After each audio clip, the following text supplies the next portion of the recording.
Hi guys, this is me, Rusty 78609, Central Texas, USA. I just happened to be out driving around. This is River Road in a little town of Kingsland. It goes right parallel with the Llano River. You won't be able to see the Llano River, but you'll get to see River Road. And the reason I'm doing this video is because I haven't done one in a while, and I thought I'd better do something. So this is Driving Mr. Rusty Part 15, and don't have a whole lot to say today other than just enjoy this drive. I'll do some videos of back roads of Texas. I was going to do another video this morning on Farm Road 3404, but it's still closed due to flooding. But anyway, this is River Road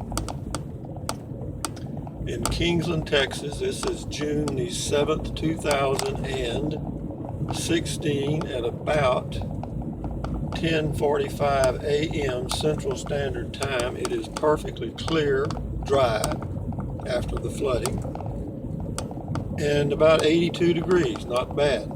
And I'm cruising along in my Prius, averaging about, right now, probably 70 miles to gallon because I'm going 25 miles an hour. But anyway, let me think. Mark Twain said something I was going to repeat today. Let me think about it.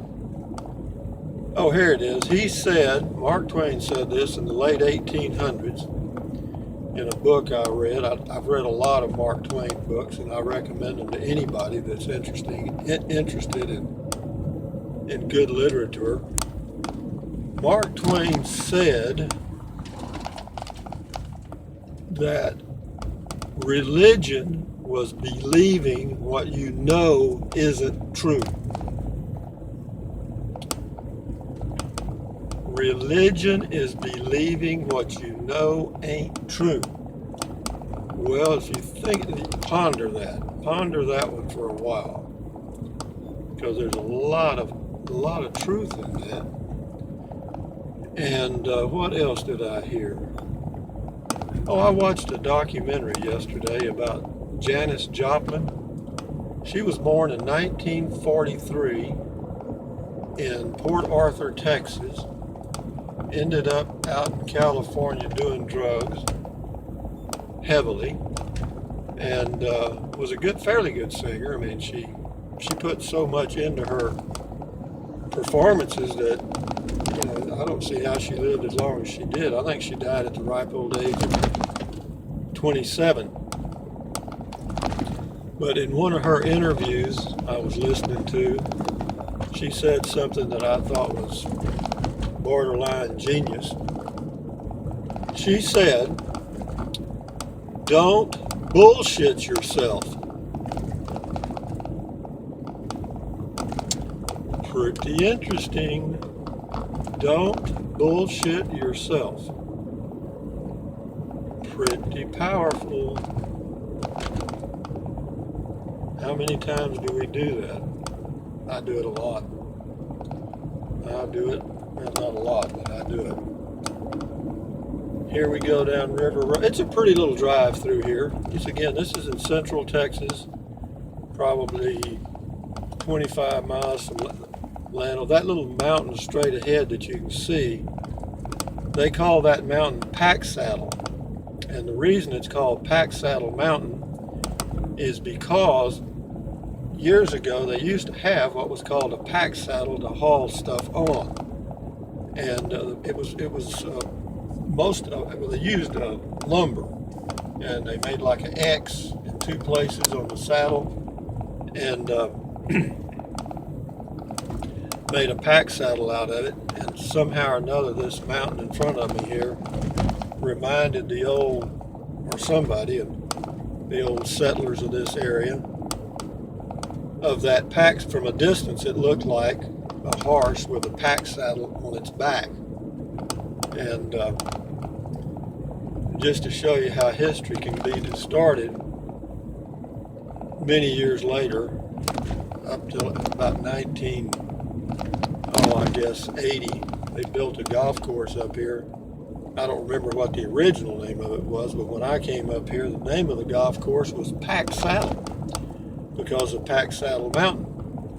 But what they had a big picture of a cowboy packing or carrying a saddle. Okay? They missed it. It wasn't a cowboy packing a saddle. It was a packed saddle. Okay?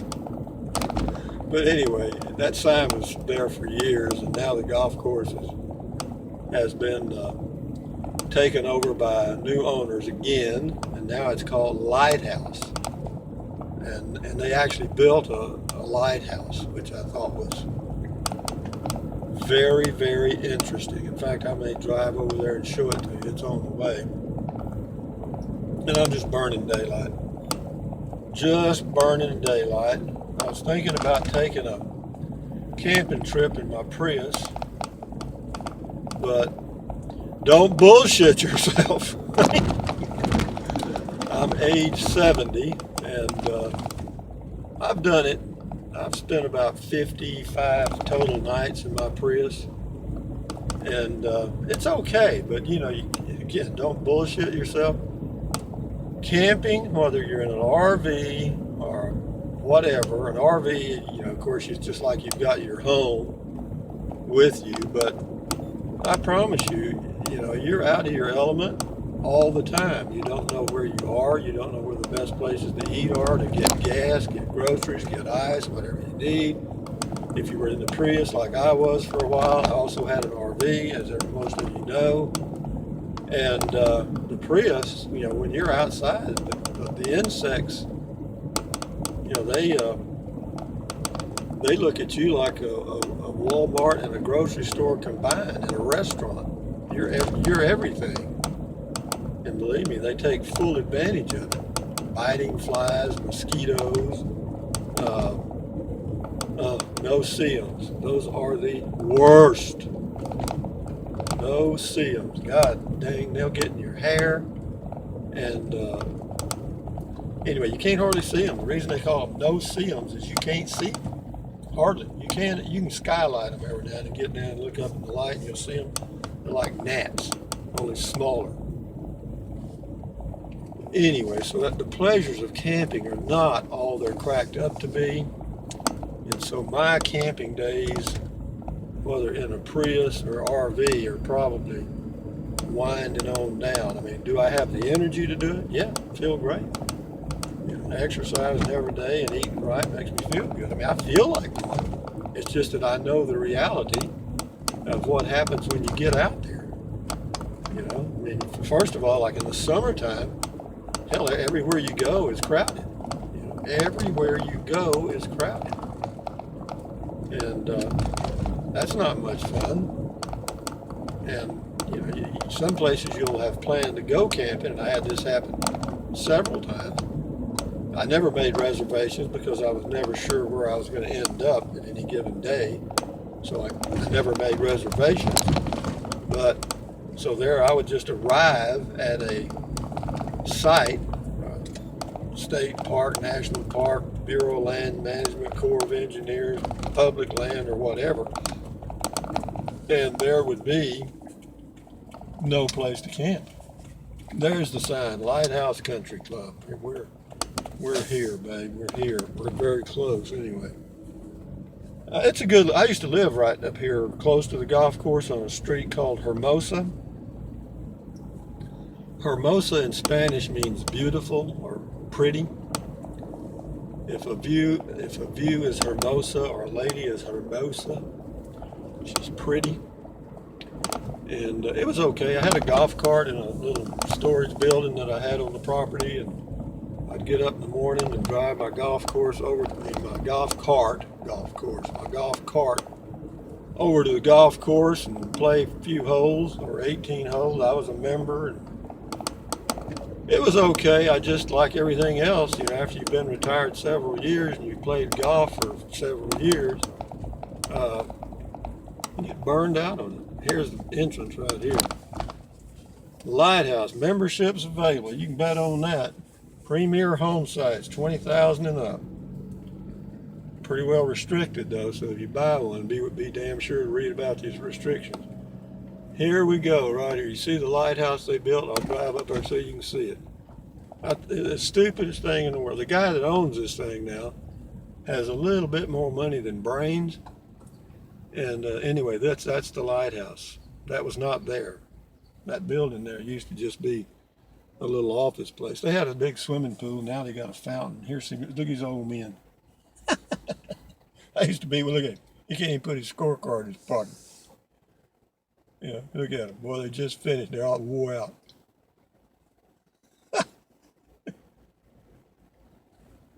How you doing? I used to be you. I did. I sure did. I used to be here every day. Well, not every day. I'd play 3 times a week, sometimes 4. Oh, they had tournaments all the time. They had a tournament on hell, let's see, there was one on Tuesday, Thursday, and then Friday they had the big one. It was a scramble. And anyway, where is it? Well, their road washed out. But anyway, this is the way I used to come up this way from Hermosa Drive. About how much time I got? I got time. I'm gonna run over. I'll show you where I used to live. You're gonna laugh. I mean, I had an RV parked on it with a storage building. I bought the lot. An insurance company owned a whole lot of lots in here, and the insurance company, and they got them from a developer that went bankrupt. So they were just trying to unload them for anything they could get. And again, this was back 1998. And anyway, I drove through there one day and I saw those signs because I'd been playing golf over here anyway. I said, hell, I'll just buy me a lot over here rather than staying in an RV park, which I was at the time. And I came over here, and these lots on this street, this is Hermosa right here. These lots you could pick up back then for $800 a pop. You hear me? And they had water available and city septic, but it's a KMUD, a municipal utility district. So you had to buy a unit. It was a pumping unit for septic. It cost you about $2,000, and the water hookup was about $1,000. But anyway, this is the street right here. Pretty interesting, because when I was here, there was nothing. None of this was developed. I lived right up here. I'll show you. But the lots were $800. I bought 6 lots, and I sold one lot for $18,000. About, let's see, 7 years later. No shit. Well, of course, I had the septic and water on it, so I didn't make that much, but I did okay. And then the other 3 I sold for $4,000 a piece, or 4 I sold for $4,000 a piece. Anyway, that was just pure luck. Now they're all, I swore no one would ever buy them. No one would ever buy them. Well, this was my spot right here on the left. I'm going to turn left so you can see it. You're going to laugh your ass off. Look at that junky bastard. I mean, I don't know who lives there now, but it's some bitch is the ghetto, boy. I mean, you talk about a ghetto area. This is it now. And anyway, I'm going to see if I can turn around here without getting shot at. But anyway, that's the Hermosa spot. My old storage building's still there. And the guy that bought it from me was an old Vietnam veteran, and he went to the bank, Security Bank, the local bank here, and they did him a favor and made him a loan. But he was after that property. I mean, every time he would come, I was running a little golf course over on Highland Lakes at that time, part-time, and he would come by the damn golf course and ask me if I wanted to sell it. I'd tell him, no, I don't want to sell it. You know, even though I was living there at the golf course, they had a house, and I was living at the golf course free and working part-time because the owner was a professional gambler and he was gone all the time. But anyway, it's the ghetto now. But anyway, he came by there and made me an offer. He said he'd give me $12,000 for it. I told him no. And then a few weeks later, he shows up again. He's always drunk, and he offered me $14,000. I said, look, man, I really don't even want to sell it. I mean, you understand what I'm telling you? And anyway, finally he came back again. He said, "Look, I'll give you 15,000 cash." I said, "Count them out, baby. Start counting." Shit. Oh yeah. Anyway, that was the Hermosa lot story. But anyway, I'll end this video. I'm gonna go down this street and finish this. So this is Hermosa Drive in Kingsland, Texas.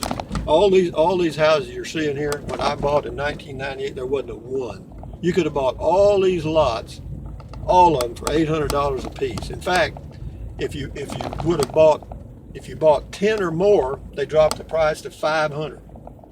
And I was so stupid. I thought, hell, nobody's ever going to buy these lots. Now, see that? Boy, you talk about foresight. Sheesh. I mean, $5,000, I could have made 50. But no, that's why poor people stay poor. They don't want to take any chances. And I didn't have a lot of money at the time anyway. I did have some. I had enough. But be that as it may, I'll go down here and find me a place to stop and end this video. And y'all enjoy your day. I'm going to enjoy mine. And adios, amigos. Thumbs up if I can get a thumb up there somewhere. There it is. Look, that's a pretty thumb. Thumbs up to you guys. Carpe diem.